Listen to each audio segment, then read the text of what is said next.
देखेंगे अपव्यय के कारण। अपव्यय का मतलब अंग्रेजी में कहते हैं वेस्ट। वेस्ट का मतलब खराब, नुकसान, ठीक ना। तो आखिर जो प्राथमिक शिक्षा में जो व्यवस्था दी जा रही है सरकारों द्वारा, आखिर उनका क्षति, उनका अपव्यय कैसे होता है, किन कारणों से होता है। कोई भी सरकार रही हो, प्राथमिक शिक्षा के लिए सच में कार्य किया। आप देख लीजिए कि आंगनबाड़ी में जब बच्चा मां के गर्भ से बाहर आ जा रहा है, बाहर आते ही आंगनबाड़ी के पास उसका पौष्टिक आहार मिलने लगा है। जन्म लेते ही आखिर यह सरकार क्यों व्यय कर रही है? क्यों? क्योंकि वो जो बच्चा जन्म लिया है वो देश का भविष्य है। जो बच्चा जन्म लिया है राष्ट्र का भविष्य है। इसलिए सरकार 3 वर्षों तक उसको पौष्टिक आहार देती है। आंगनबाड़ी केंद्रों पर उनके पास चना आ जाता है, रिफाइंड आ जाती है, सोयाबीन आ जाता है, चीनी, मतलब कि ऐसी व्यवस्था करते हैं कि उस बच्चे को महसूस न हो कि हमको ये चीजें नहीं मिल रही है। क्यों? क्योंकि इस देश के बच्चे भविष्य है। इन बच्चों का भविष्य संवारने का अगर काम, जिम्मेदारी है सरकार की। सरकार व्यवस्था भी करती है, लेकिन वो अपव्यय का हिस्सा हो जाता है। कैसे? अपव्यय होने का मुख्य कारण है निर्धनता। भारत अन्य देशों की अपेक्षा भारत में बड़ी अभी भी भूखमरी है। जब भूखमरी के देखेंगे इंडेक्स में तो भारत लगभग 106वां के 105वां स्थान पर है। सोचिए कि भारत ही एक ऐसा देश है जहां 140-150 करोड़ आबादी है, जहां हमारे देश के लोग कहते हैं हम इतने लोगों को अनाज पहुंचा दिए। 80 करोड़ लोगों को अनाज दिया जा रहा है, तो क्या यह मान लिया जाएगा कि 80 करोड़ हमारे देश के लोग निर्धन है? विचार करिए, हमको सोचने की जरूरत है। आखिर सच में जो चीजें इसकी लॉन्च हो रही है, आखिर क्यों यह बर्बाद हो रही है? इसका मुख्य कारण क्या है? तो 80 करोड़ जो लोग निर्धन है, तभी तो अनाज ले रहे हैं। तो कहने का तात्पर्य हम शिक्षा में आते हैं, निर्धनता, अपव्यय क्यों हो रहा है? निर्धनता के कारण। जिनके माता पिता गरीब होते हैं, अपने बच्चों को प्राथमिक विद्यालयों में भेजते हैं, किसी दिन नहीं भेजते हैं, किसी दिन अपने साथ काम पर लेके चले जाते हैं, किसी दिन वो गोली खेलने लगता है, किसी दिन जब वो 10-12 साल का होता है तो उसके माता पिता उस बच्चे को कमाने के लिए भेज देते हैं। पढ़ाई खत्म, सरकार सोच रही है कि बच्चे को पढ़ाए, लेकिन बच्चा कमाने चला गया। तो अपव्यय का कारण, मुख्य कारण क्या बना? निर्धनता बनी।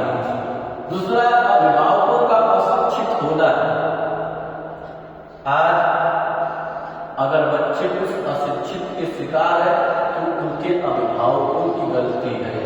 आज अभिभावक भी अपने बच्चों के भविष्य के साथ खिलवाड़ कर रहे हैं, सच में कर रहे हैं। हम छोटे बच्चों को तो छोड़ दें, आप देख लीजिए जितने महाविद्यालय प्राइवेट चल रहे हैं, हर एक प्राइवेट महाविद्यालय में चले जाइए, उनके रजिस्टर में दाखिला 300 से 400 होंगे, लेकिन कक्षाओं में उपस्थिति कितनी होगी? अब याद करिए कि पहले आपकी 10 रुपये 15 रुपये फीस देनी होती थी, नहीं जमा हो पाता था तो स्कूल से निकाल दिए जाते थे हम लोग। लेकिन आज 10,000, 55,000, 50,000 रुपये जमा करके भी अब कक्षाओं में उपस्थित नहीं हो रहे हैं। अगर इसका कोई मुख्य कारण है अभिभावकों का अशिक्षित होना। अगर अभिभावक शिक्षित होकर भी अपने बच्चों को घर बैठाया है तो शिक्षित नहीं है, क्या है? अशिक्षित है। तो अपव्यय का मुख्य कारण क्या है? अभिभावकों का अशिक्षित होना। अगला क्या? पाठ्यक्रम का उपयुक्त न होना। देखिए, जब तक पाठ्यक्रम इंटरेस्टिंग नहीं बनेगा, जब तक पाठ्यक्रम में रुचिकर नहीं होगा, तब तक कोई पढ़ने में मन नहीं लगाएगा। छोटे बच्चों को जो पाठ्यक्रम निर्धारित किया जाए उसमें रुचिकर होना चाहिए। बच्चे उसको पढ़े तो उनको मजा आए, तब जाकर के अपव्यय जो हो रहा है हो सकता है। अगला है प्रशासनिक कारण। देखिए, जिस परिवार में चाहे जो भी संस्थाएं हैं, अगर वहां प्रशासनिक व्यवस्था अगर सही नहीं है तो वहां बर्बादी होना तय है। जितनी संस्थाएं बनाई गई है, अगर उन संस्थाओं पर प्रशासनिक का डंडा नहीं है, उन संस्थाओं का बर्बाद होना तय है। प्राथमिक विद्यालयों में देख लीजिए, प्यारे बच्चों, प्राथमिक विद्यालय में जब शिक्षक पढ़ाने के लिए जाते हैं और एक प्राइवेट स्कूल में शिक्षक जब पढ़ाने के लिए जाता है तो दोनों में अंतर देखिए। प्राथमिक विद्यालय के शिक्षक अपने बच्चों को कैसे पढ़ाते हैं और प्राइवेट स्कूल के शिक्षक अपने बच्चों को कैसे पढ़ाते हैं, बड़ा अंतर आ जाएगा। तो पाठ्यक्रम का उपयुक्त न होना ये भी मुख्य कारण है, प्रशासनिक न होना ये भी मुख्य कारण है, शारीरिक कारण, एक शारीरिक कारण भी है। बच्चे गरीब के नाते उनको सही से भोजन नहीं उपलब्ध हो पाता है, बच्चे पतले हो जाते हैं, गरीब हो जाते हैं, शरीर काम नहीं करती है, मस्तिष्क जवाब दे देता है, तो क्या पढ़ाई करेंगे? पढ़ाई से क्या हो जाते हैं, दूर हो जाते हैं, वो भी एक प्रकार से होने का कारण है। कक्षाओं में बालकों की संख्या अधिक होना, आप प्राथमिक विद्यालयों में देख लीजिए 40 से 50 बच्चे होंगे, टीचर होंगे 2, विषय होगी 4 या 5, कैसे पढ़ाई जाती है आप लोग खुद देखे होंगे। तो उस देखिए ये भी एक प्रकार का उपभय का कारण है।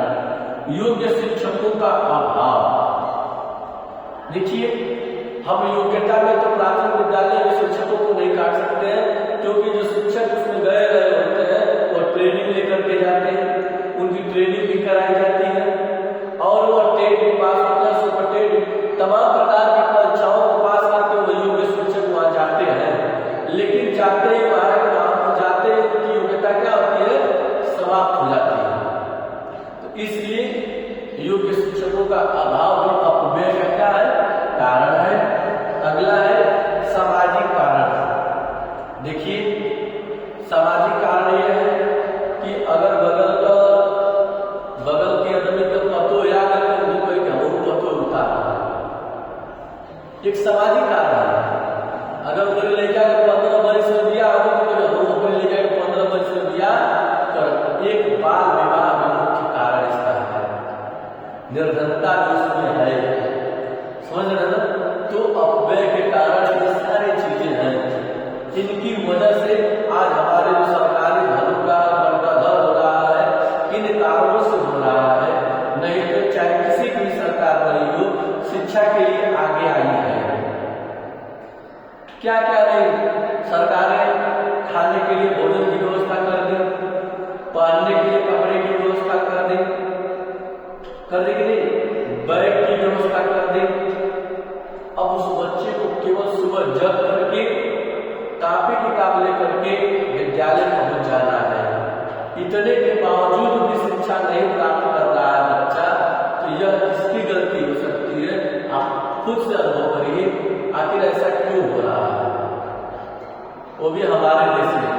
अन्य देशों में देखिए, चाइना में देख लीजिए, अमेरिका में देख लीजिए, रूस में देख लीजिए, लड़का जन्म ले इंजीनियर हो जा रहा है। अमेरिका में क्या है, अमेरिका में बड़ी कुओं है, बच्चा 17, 18 साल 15 साल भाई 90 कमाए लगे, लेकिन भारत में ऐसा कुछ नहीं है।